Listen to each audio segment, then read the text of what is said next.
नमस्कार मित्रांनो, दुहेरी माझा मितवा मालिकेच्या आजच्या भागामध्ये आपण पाहणार आहोत की आता अर्णव आजीला म्हणत असतो की थांब आजी, मी जरा जाऊन बोलून येतो ताईशी. तिच्या मनात जे काही गैरसमज आहेत ते सगळे दूर केले पाहिजेत, त्यामुळे मी तिच्याशी बोलून येतो.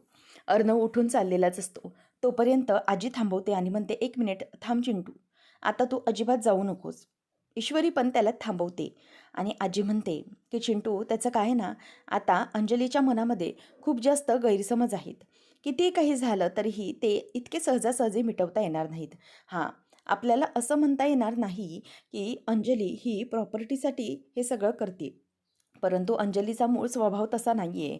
बाळाच्या आपल्या भविष्याच्या चिंतेसाठी तिने हे सगळं पाऊल उचललं आहे आणि त्यामुळे ती हे सगळं असं वागते. तिचं तिलाच कळत नाही आहे की ती हे चुकीचं वागते. त्यामुळे सध्या तरी आपण तिला वेगळा वेळ दिला पाहिजे.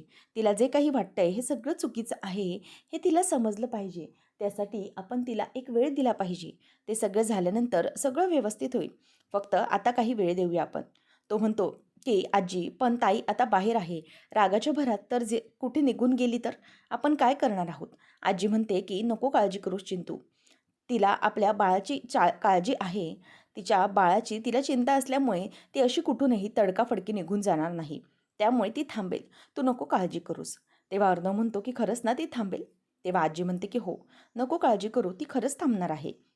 नंतर मग राकेश हा अंजली निघत असताना तिला थांबवतो आणि म्हणतो की अगं अंजली, काय करतेस तू हे? ती म्हणते की चला आपण ना इथून निघून जाऊया. मी तुम्हाला सांगितलं ना इथे काय काय सुरू आहे ते. खरंच इथे सगळं काही विचित्र आहे. त्यामुळे आता आपल्याला इथून निघून जाणंच योग्य असेल. तेव्हा राकेश म्हणतो की नाही अगं, असं काय करतेस अंजली तू? हे सगळं इतकं सोपं नाही आहे. आणि इथे आपण आलोय ते असं निघून जाण्यासाठीच का? सांग मला. अगं, काही झालं ना तरी आपल्याला असं इथून निघून जाता येणार नाही. आपल्याला इथेच थांबावं लागेल. आणि हो, आपल्याला आता आपल्या बाळाची काळजी आहे ना, मग तू इथेच थांब. थांब, मी तुला सांगतो हे सगळं काय आहे ते. तू माझ्याबरोबर जरा बाजूला ये. असं म्हणून तो तिला बाजूला घेऊन जातो आणि अंजली म्हणते की अहो, मला ना हे सगळं खूप विचित्र वाटतंय. त्या ईश्वरीने या घरावर इतका जास्त ताबा मिळवलाय ना, की घरात कोणाला काही त्या ईश्वरीच्या म्हणण्याशिवाय बरोबर काही वाटतच नाही. सगळ्यांना ती ईश्वरीच हवी असते. प्रत्येकजण त्या ईश्वरीलाच डोक्यावर घेऊन नाचत असतं. तेव्हा मग राकेश म्हणतो की हो, असू देत ना मग. तुझ्या ते लक्षात आलंय ना, की हे सगळ्यामध्ये ईश्वरीचा हात आहे. ईश्वरी हे सगळं करते. मग आपण या सगळ्या गोष्टींमध्ये अडकायला नको. ईश्वरी हे जे काही वागते ना, त्यामुळे आपल्यालाच तिला शह दिला पाहिजे.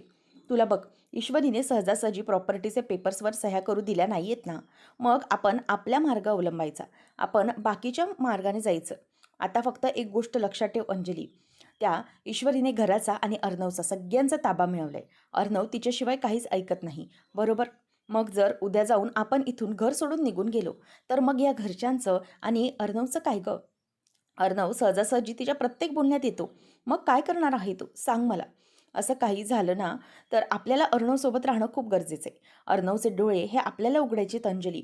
ती ईश्वरी कशी आहे खरी, ते आपल्यालाच अर्णवला दाखवून द्यायचं आहे. त्यामुळे आपण हे सगळं थांबवायलाच हवं. लवकरात लवकर आपण अर्णवच्या बाबतीत काहीतरी महत्त्वाचा डिसिजन घेतलाच पाहिजे आणि म्हणूनच आपल्याला इथे राहणं जास्त गरजेचं आहे. तेव्हा ती म्हणते की हो, तुमचं बरोबर आहे, पटतंय मला. चिंटू हा पूर्णपणे ईश्वरीच्या आहारी गेलाय. तेव्हा मग तो म्हणतो की आता कसं बोललीस? आपण जर इथे राहिलो तर आपल्या घरच्यांना आणि अर्णवला त्या ईश्वरीच्या तावडीपासून वाचवू शकू. त्यामुळे आपल्याला इथे राहावंच लागेल. काहीही झालं तरी आपण आपला हक्क का सोडायचा आहे? तेव्हा अंजलीलाही त्याचं म्हणणं पटतं आणि ती म्हणते की हो, बरोबर आहे तुमचं. आणि ती त्याला मिठी मारते. आता मात्र राकेश मनातच खूप खुश होतो की चला, आता पुन्हा या बावळट बायकोला गुंडाळलं. नंतर आजीला ईश्वरी म्हणते की आजी, हे घ्या, तुमच्या जेवणा अगोदरच्या गोळ्या खाऊन घ्या बघू. आणि तुम्ही ना आता काही खाल्लेलं देखील नाही आहे. त्यामुळे थांबा, मी तुमच्यासाठी काहीतरी खायला घेऊन येते. तेवढ्यातच मामा येतो आणि म्हणतो की आई, अगं काळजी करण्याचं काहीही कारण नाही आहे. अंजली बाहेर आहे. तेव्हा अर्णव विचारतो की मामा, काही प्रॉब्लेम नाही आहे ना? आहे ना ताई बाहेर? तेव्हा मामा म्हणतो की हो अर्णव, अरे काळजी नसावी. आहे, ती बाहेरच आहे आणि ती कुठेही जाणार नाही आहे, काळजी करू नका. तेव्हा मग ईश्वरी म्हणते की बघितलं, मी सांगितलं ना तुम्हाला, ताई कुठेही जाणार नाही आहे. तेव्हा आता मामा म्हणतो की अगं आजी, आई, तुला तुला माहिती आहे ना, चिंटू पहिल्यापासूनच आपल्या ताईच्याबद्दल हळवा आहे. म्हणजे कधीही काही झालं तरीही तो अंजलीची किती काळजी घेतो हे आपल्या सगळ्यांनाच माहीत आहे. त्यामुळे तो हळव्यापणातून हे सगळं असं वागतोय. म्हणून आपण सगळे त्याला समजून घेऊया. तेव्हा आजी म्हणते की "हो, बरोबर बोललास तू अवी." तेव्हा अर्णव म्हणतो की "आजी, अगं हे सगळं कधी आमच्या बाबतीत घडलंच नाही आहे ना असं. म्हणजे ताई किंवा माझ्या बाबतीत असे कुठलेही प्रॉब्लेम्स किंवा कॉन्फ्लिक्ट्स आलेलेच नव्हते. सगळं काही व्यवस्थित चालू होतं. हे भांडण हे आता पहिल्यांदा नवीन आहे माझ्यासाठी. त्यामुळे काय करावं ते खरंच मला कळत नाही आहे. हे सगळं खूप सिच्युएशन वियर्ड झाली आहे माझ्यासाठी. त्यामुळे कधी असं घडलं नाही आहे ना, त्या अशा सिच्युएशनमध्ये काय करायचं ते मला खरंच कळत नाही आहे." तेव्हा आजी म्हणते की "नको काळजी करूस चिंटू. सगळं काही व्यवस्थित होईल. कसं आहे ना, ही परिस्थिती थोडी विचित्र आहे. परंतु नक्कीच अंजलीला समजेल की ते हे काही वागते ते खूप चुकीचं आहे आणि लवकरात लवकर ती या सगळ्यातून बाहेर येईलच." असं म्हटल्यावर आता त्यालाही बरं वाटतं. आजी म्हणते की "आता हे सगळं मी व्यवस्थित हँडल करणार आहे. आता इथेच आहे ना ती. बघते मी घरामध्ये या प्रॉब्लेम कसे येतात ते भावा-बहिणींमध्ये." तेव्हा लगेचच मामा म्हणतो की "हो, मग आता अर्णव, अरे तू चिंताच करू नकोस. स्वतः सुभद्रा पाटील अगदी तलवार घेऊन उभे आहेत लढाई करण्यासाठी आणि सुभद्रा पाटील समोर असेल तर प्रॉब्लेमची काय मोठी हिंमत की तिच्यासमोर यायचं." तेव्हा मग लगेच आजी म्हणते की "पुरे हां, बस झालं." तेव्हा आता सगळेजण हसायला लागतात आणि इथे राकेश म्हणतो की "बरं अंजली, चल आता तू घरात चल." तेव्हा इथे सगळ्यांचा मूड चांगला झालेला असताना तेवढ्यातच अंजली येते आणि आवाज देते, "आजी, आजी." तेव्हा अंजलीचा आवाज ऐकल्यानंतर ईश्वरी म्हणते की "अंजलीताई आतमध्ये आल्या. चला सगळेजण." आता धावत-धावत सगळेजण बाहेर आलेले असतात. ईश्वरी म्हणते की "आजी, चला आपण आतमध्ये जाऊया." नंतर इथे सात्विक फॅशनमधून ईश्वरी स्वीट्समध्ये आकाश येतो आणि तिला म्हणतो की "हे बघ, हे आईस्क्रीम खूप भारी लागतंय ना." आता नमू आणि आकाश दोघंजणही आईस्क्रीम खात असतात. तेव्हा आईस्क्रीम खात असताना तिच्या नाकाला जरासं आईस्क्रीम लागलं जातं. तेव्हा तो म्हणतो, "एक मिनिट, एक मिनिट नम्रता, थांब." तेव्हा नम्रता म्हणते की "काय झालंय?" तेव्हा तो म्हणतो की "एकच मिनिट थांब." आणि मग तिच्या नाकाला जे काही आईस्क्रीम लागलेलं असतं, क्रीम, ते तो येऊन पुसतो आणि म्हणतो की "अगं, हे बघ आईस्क्रीम लागलेलं आहे." तेव्हा नम्रता म्हणते की "सर, तुम्ही पण ना खरंच." असं म्हणून ती त्याच्याकडे बघून हसत असते. तो म्हणतो की "खरंच? खरंच काय?" तेव्हा ती काहीच बोलत नाही आणि हसत असते. आणि नंतर मग ती म्हणते की "सर, आता लवकरात लवकर सगळ्या गोष्टी व्यवस्थित होत आहेत असं वाटतंय ना तुम्हाला?" तेव्हा तो म्हणतो की "हो, फिकर नॉट. सगळं काही व्यवस्थित होतंय. एकदम पॉझिटिव्ह होतंय." तेव्हा मग ती म्हणते की "मला ना आता तुमच्याशी बोलून खरंच खूप बरं वाटलं. लवकरात लवकर आता सगळ्या गोष्टी घडतील आणि आनंदाने घडतील." त्यानंतर मग आता आकाशला ती म्हणते की "बरं, आपण आता उद्या गुढीपाडवा आहे, तर या निमित्ताने सगळ्या गोष्टी व्यवस्थित करूया आणि सगळं काही होणार आहे ना व्यवस्थित. म्हणजे आपल्या नात्याचंही सगळं काही पक्कं होणार आहे असं वाटतंय ना तुम्हालाही?" तेव्हा तो म्हणतो की "हो, डोंट वरी." आणि याच गुढीपाडव्याच्या मुहूर्तावरती मला एक आणखी बेस्ट आयडिया सुचली आहे. माहिती आहे ना तुला, की आपण याच निमित्ताने ईश्वरी स्वीट्समध्ये नवीन आईस्क्रीम्स अँड मिल्कशेक्स लॉन्च करणार आहोत आणि हे देखील एकदम बढिया जाणार आहे, माहिती आहे ना? तेव्हा ती म्हणते की "हो, अगदीच सर, तुम्ही जी काही आयडिया दिली आहे ना, ती एकदम बढिया आहे आणि त्या आयडियामुळेच हे सगळं काम अगदी व्यवस्थित होणार आहे." ईश्वरी म्हणते की "सर, याच मुहूर्तावरती आपलं सगळं पुढचं पक्कं करूया ना आपण. म्हणजे पुढे आपल्याला काय करायचं या सगळ्या गोष्टी पण ठरवायला पाहिजेत. तुम्हाला काय वाटतंय? होईल ना सगळं व्यवस्थित?" तेव्हा मग आकाश म्हणतो की "हो, डोंट वरी, काहीच प्रॉब्लेम नाही आहे. सगळं व्यवस्थित होईल. अजिबात घाबरण्याची गरज नाही आहे." तेव्हा मग आता ती म्हणते की "हो, आता तुमच्याशी बोलून मला फार हलकं वाटलं. आता सगळ्या गोष्टी व्यवस्थित होणार आहेच असंच वाटतंय मला." तेव्हा मग आकाश म्हणतो की "येस, डोंट वरी, सगळं काही व्यवस्थित होणार आहे." आता ती त्याला म्हणते की "बरं, सर, आता आपण आईस्क्रीमने चीअर्स करूया." आता दोघंजणही ते कोन एकमेकांना लावून चीअर्स करतात आणि मग आकाश म्हणतो की "बरं, बरं, ठीक आहे. आता गुढीपाडव्याला तर आपण सगळ्या गोष्टी पुढे न्यायच्याच आहेत. सगळं काही होईल व्यवस्थित. डोंट वरी." असं म्हणून आता ते दोघं एकमेकांकडे बघतच असतात. नंतर राकेश पण आला आहे हे पाहून सगळ्या जणांचा पुन्हा चेहरा पडतो. आता राकेश आल्याबरोबर आजी लगेच आवाज देत येते की "जावई बापू, या." तेव्हा मग अंजली मात्र अजूनही तोंड फुगवूनच असते. तेव्हा तो आल्याबरोबर म्हणतो की "आजी, सगळ्यांना भेटून खरंच खूप बरं वाटलं. खरंच किती दिवसांनी भेटलेत मला सगळेजण." असं म्हणून तो पुढे आलेला असतो. आणि अर्णवला त्याची ही सगळी नाटकं अगदी व्यवस्थितपणे माहीत असतात. त्यामुळे अर्णव त्याच्याकडे काही लक्ष देत नाही. त्यानंतर आता मामा बघतच राहतो आणि म्हणतो की हे हे सगळं झालं, याची नाटकं सुरू झाली. नंतर मग आता अर्णवचा हात धरतच आजी पुढे-पुढे चालत येते आणि मग तो म्हणतो की आजी, मामा, अर्णव, अरे या सगळेजण या. बऱ्याच दिवसानंतर भेटतोय सगळ्यांना, मनमोकळेपणाने भेटूया. असं म्हणून आता राकेश हा त्यांच्याबरोबर उभा असतो. आणि मग जावई बापू, काय म्हणताय, बरे आहात ना तुम्ही? तुमची तब्येत वगैरे कशी आहे? तेव्हा तो म्हणतो की हो, अगदी मी उत्तम आहे. आजी, मला सांगा की तुमची तब्येत कशी आहे? तेव्हा ती म्हणते की हो, बरी आहे माझी ही तब्येत. मग तो म्हणतो की अहो, मी गेलो होतो ना तिकडे सगळ्यांसाठी म्हटलं काहीतरी घ्यावं. सुचत नव्हतं काय घ्यावं. मग आजी, तुमच्यासाठी मी ही शॉल घेतली आहे आणि तुम्हाला बघा आवडेल. तेव्हा आजी अगदी आनंदाने घेते. नंतर राकेश म्हणतो की मामी, तुमच्यासाठी ही साडी घेतली बरं का. आता तो मामीला साडी देतो आणि मामाला म्हणतो की मामा, तुम्हाला हे शर्ट घेतलं आहे मी, घ्या. तेव्हा मग आता मामा म्हणतो की अरे बापरे, मला तर असं वाटतंय ना जावई बापू, की तुम्ही अगदी लग्नाचा आहेर दिल्यासारखंच देता हे सगळं. तेव्हा अशा टोमणा मारल्याबरोबर तो अगदी गप्प बसतो आणि मग म्हणतो की मामा, घ्या घ्या आणि तेव्हा तुम्हाला कसं वाटतंय मला नक्की सांगा. असं त्यांना तो बोलतो आणि नंतर म्हणतो की आमच्या मेहुणे साहेबांना काय द्यावे ना हे खरंच मला सुचत नसतं. म्हणजे अर्णवकडे तर सगळंच आहे, परंतु तरीही मला असं वाटलं की अर्णवचं तोंड गोड करावं, कारण लवकरच तो मामा बनणार आहे ना. म्हणूनच त्याला तोंड गोड करण्यासाठी मी सातारचे कंदी पेढे आणलेत. त्यामुळे हे घे अर्णव, पकड. असं म्हणून तो अर्णवला ते देत असतो. तेव्हा ईश्वरी आता त्याच्या खांद्याला हात लावते आणि अर्णव सर ते घ्या, म्हणजे ताईला बरं वाटेल, असं ती खुणावत असते. त्यावेळेला आता अर्णव काहीच त्याच्याकडे उपाय राहत नाही. म्हणूनच तो ते घेतो आणि मग नंतर रागानेच त्याच्याकडे बघत असतो. त्यानंतर मग आता आजी म्हणते की हे बघा जावई बापू, तुम्ही हे सगळ्यांसाठी आणलं ठीक आहे, परंतु मला एका महत्त्वाच्या विषयावर तुमच्याशी बोलायचं आहे. तेव्हा तो म्हणतो की बोला ना आजी, काय झालं?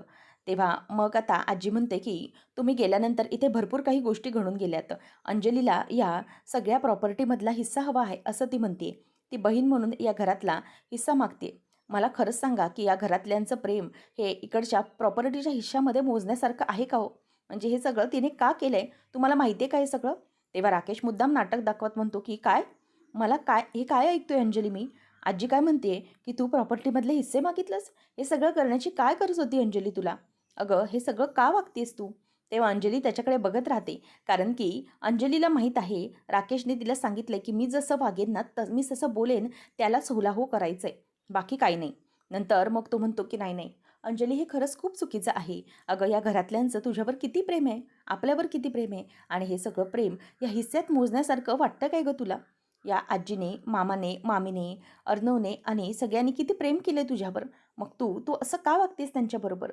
अगं, इतकी आजी मिळाली सुंदर, मामा-मामी मिळाली तितके प्रेम करणारे, त्याशिवाय इतका जीव ओवाळून टाकणारा भाऊ मिळालाय तुला आणि तरीही तुला प्रॉपर्टीमधला हिस्सा हवा आहे. अगं, या सगळ्यांचं प्रेम त्या पैशात मोजता येण्यासारखं तरी आहे का गं? तेव्हा मग अंजली गप्प ऐकत असते, कारण ही सगळी नाटकं तिला नवीन असतात. मग तो म्हणतो की हे सगळं ना खूप चुकीचं आहे. नाही, नाही, अंजली, हा निर्णय आपण मागे घ्यायचा आहे. अजिबातच या प्रॉपर्टीतला हिस्सा वगैरे मला नको आहे. काही झालं ना तरीही हे सगळं मला अजिबात नको आहे. तेव्हा मामी मनातल्या मनात म्हणते की बापरे, किती नाटकी माणूस आहे हा आणि मला याची सगळी नाटकं अगदी बरोबर समजली आहेत. त्यानंतर आता मामा तिथेच उभा असतो आणि अंजलीला राकेश म्हणत असतो की हे बघ, काय झालं ना तरी अंजली, या सगळ्या गोष्टी आपल्याला नको आहेत. या घरातले आणि घरातल्यांचं प्रेम हेच आपल्यासाठी खूप आहे ना गं. मग आपल्याला कशाला हवंय काही? असं मुद्दामच तो बोलून दाखवतो. आणि आपल्या बाळाची चिंता म्हणशील तर घरातले सगळेजण बाळाची खूप चिंता करतील. काहीच काळजी करण्याचं कारण नाही. सगळं होईल व्यवस्थित. असं आता तो बोलून दाखवतो आणि मामा, ईश्वरी, अर्णव सगळ्यांना ते राकेशची नाटकं अगदी बरोबर समजत असतात. तेव्हा आता आजीला राकेश म्हणतो की आजी, आता तरी तुमची काळजी मिटली का?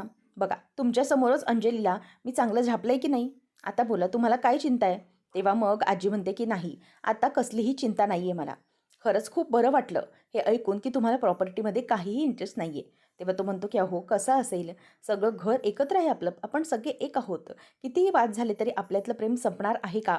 बरं, जाऊ दे. आता आजी, आणखी एक गोष्ट सांगतो. उद्या पाडवा आहे, तर गुढीपाडव्याच्या निमित्ताने आपण आपल्या सगळ्यांमधले जे काही मनामध्ये अडी राहिलेली किंवा मनात काहीही आपल्या एकमेकांविषयी भेदभाव किंवा काही गोष्टी असतील, खेद असतील, तर ते या सणाच्या निमित्ताने आपण दूर लोटून टाकूया आणि आपण सगळे मिळून एकत्र आनंदाची गुढी उभारूया. तेव्हा आजी म्हणते की हो, अगदी बरोबर म्हणालात जावई बापू तुम्ही. माझ्या मनातलं म्हणालात. अगदी असंच करूया आपण, तुम्ही म्हणताय तसं. तेव्हा मग राकेश म्हणतो की हो, आता मी आलोय ना, कोणत्याही प्रकारची चिंता नाही आहे. खरंच मी पण ना आपल्या घराला इतके दिवस खूप मिस करत होतो.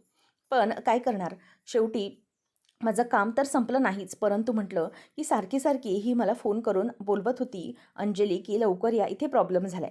मग म्हटलं, "बघूया नक्की काय प्रॉब्लेम झालाय तो? इतकं ही मला का बोलावते त्यासाठी आलो तर बघावं तर हे कारण, इतकंसं छोटं कारण, हे तर बाजूला शांत करण्यासारखं मला अगदी सोपं आहे. त्यामुळे मी आलो. आता तिचीही काळजी घेतलीच पाहिजे ना, किती काही झालं तरी. म्हणून काम बाजूला टाकलं आणि निघालो. "बरं अंजली चल, आता तू खोलीमध्ये आराम कर."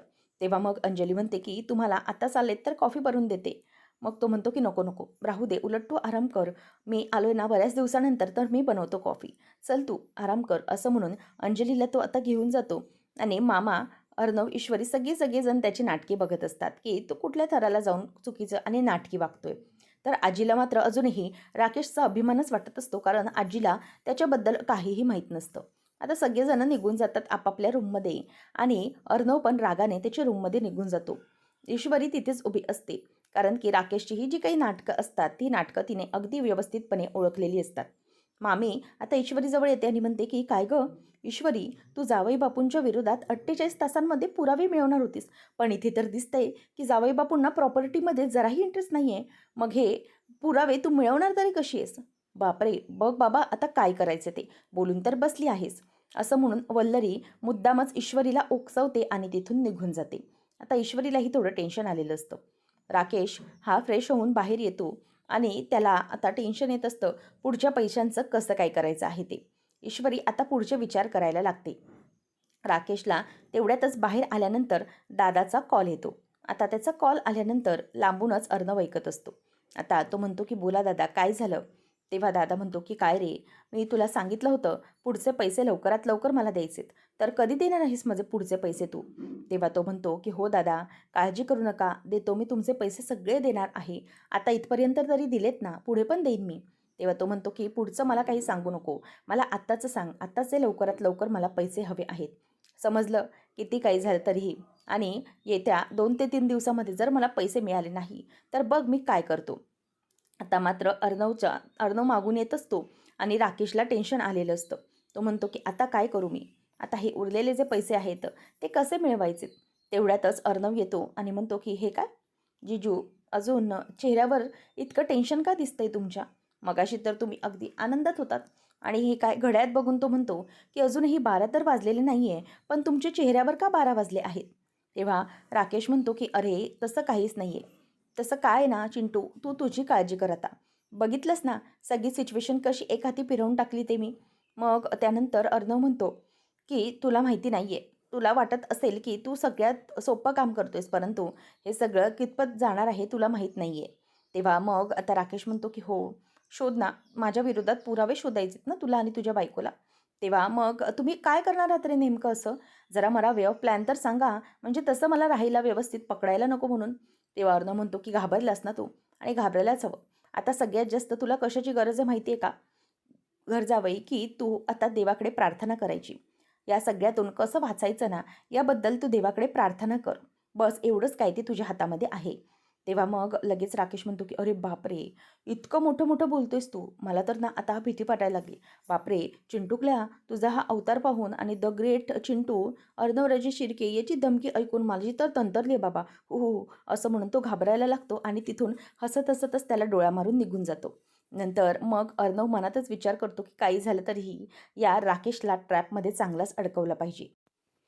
नंतर ईश्वरी तिचं काम आवरत असताना अर्णवच्या डोक्यामध्ये विचार सुरू असतात.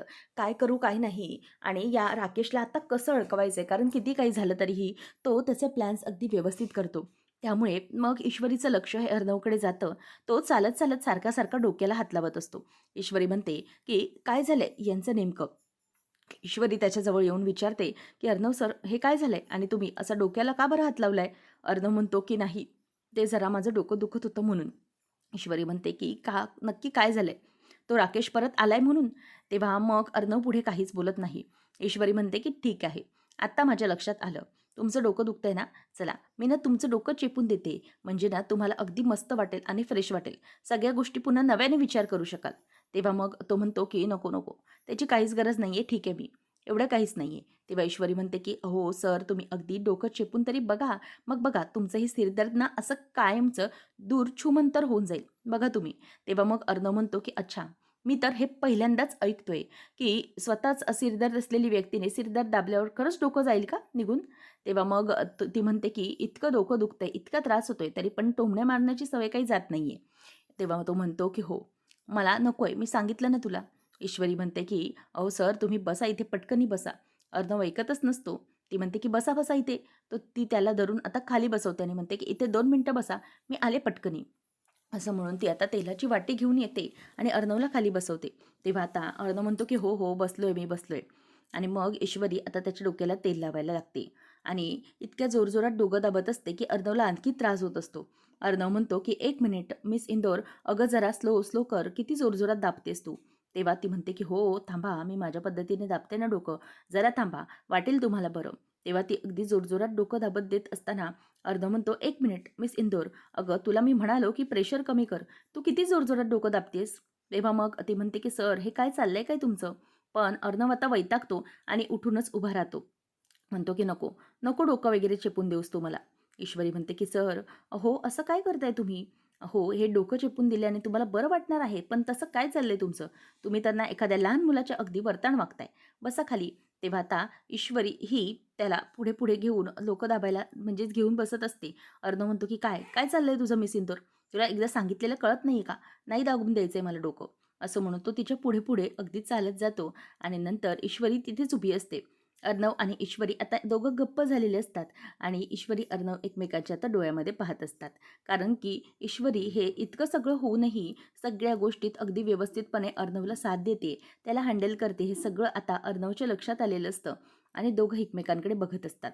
आता मात्र ही नजरानजर होत असताना ईश्वरीच अगदी लाजते आणि लाजून ती डोळे अगदी खाली करून टाकते. त्यामुळे ती पुढे काहीच बोलत नाही. ठीक आहे, असं म्हणून ती आता बाजूला जाते. तर पुढच्या भागामध्ये आपल्याला पाहायला मिळणार आहे, की राकेश हा विचार करत असतो, की तुला माहिती नाहीये चिंटुकल्या, की मी काय केलंय ते. मी परत येताना सगळा प्लॅन रेडी करत आलो आहे आणि सगळे एक-एक हुकुमाचे पत्ते मी माझ्याच हातात घेतले आहेत. त्यामुळे काही झालं तरीही कोणीही काहीही करू शकणार नाहीये. कोणालाच माहिती नाहीये, की माझा पुढचा प्लॅन काय आहे. सगळे एक-एक करून सगळ्या गोष्टी माझ्या ताब्यात मी बरोबर घेणार. असं म्हणून राकेशने आता कसला तरी फुलप्रूफ प्लॅन रेडी केलेला असतो. त्याचबरोबर आता इथे ईश्वरीच्या मांडीवर डोकं ठेवून अर्णव विचार करत असतो, की या राकेशला ना काहीही करून ट्रॅप केला पाहिजे. तो खूपच चालाक वागत आहे. ईश्वरी म्हणते, की "सर राहू द्या. त्याला कितीही चालाक वागू द्या. आपल्याला माहिती आहे, की तो कसा फसू शकतो." तेव्हा मग अर्णव म्हणतो, की "हो, असा काहीतरी प्लॅन रेडी केला पाहिजे, की त्यामध्ये तो राकेश अलगद अडकला पाहिजे." कारण तो परत आल्यानंतर त्याने कशी सुरुवात केली माहिती आहे ना, त्याने आता ताईला विलन ठरवलंय आणि स्वतः मात्र हिरो बनलाय. तेव्हा ईश्वरी म्हणते, की "सर, आता आपल्याला एकच करावं लागेल, ते म्हणजे की लवकरात लवकर त्या राकेशला कसं ट्रॅपमध्ये अडकवता येईल ना, हे बघितलं पाहिजे आणि त्याला असं अडकवायचं, की तो त्यातून सुटताच कामा नये. इतका बेकार त्याला अडकवलं पाहिजे." असं ईश्वरी आता अर्णवला बोलून दाखवत असते आणि ईश्वरी आणि अर्णवचा एक वेगळाच प्लॅन रेडी होत असतो. त्यानंतर राकेश त्याच्या रूममध्ये असताना रियाचे त्याने गोव्याहून परत येताना काही दागिने घेतलेले असतात. आता ते दागिने तो रुमालात ठेवतो आणि म्हणतो की चला, आता हे रियाचे जे काही दागिने आहेत ना, ते विकले पाहिजेत आणि ह्या दागिन्यांच्या पैशांमधून जेवढे पैसे येतील तेवढे पैसे त्या दादाच्या तोंडावर मारले पाहिजेत. जेणेकरून त्याचं तोंड तात्पुरती तरी बंद होईल. राकेश आता तेच सोनं अगदी रुमालामध्ये गुंडाळून पुढे निघालेला असतो. रूममधून बाहेर पडत असताना अंजली समोर येते आणि अंजली समोर आल्यानंतर म्हणते, की "काय हो? काय हे तुमच्या हातामध्ये? म्हणजे काय लपवताय?" तेव्हा राकेश म्हणतो, की "नाही, अगं कुठे काय?" तेव्हा ती म्हणते, की "नाही, नाही, तुमच्या हातामध्ये काहीतरी आहे, तुम्ही लपवताय." आता मात्र राकेश काय करणार, त्याची कशी वाट लागणार आहे, पाहणं रंजकतेचं ठरणार आहे. अशाच अपडेट्ससाठी चॅनलला नक्की सबस्क्राईब करा. धन्यवाद.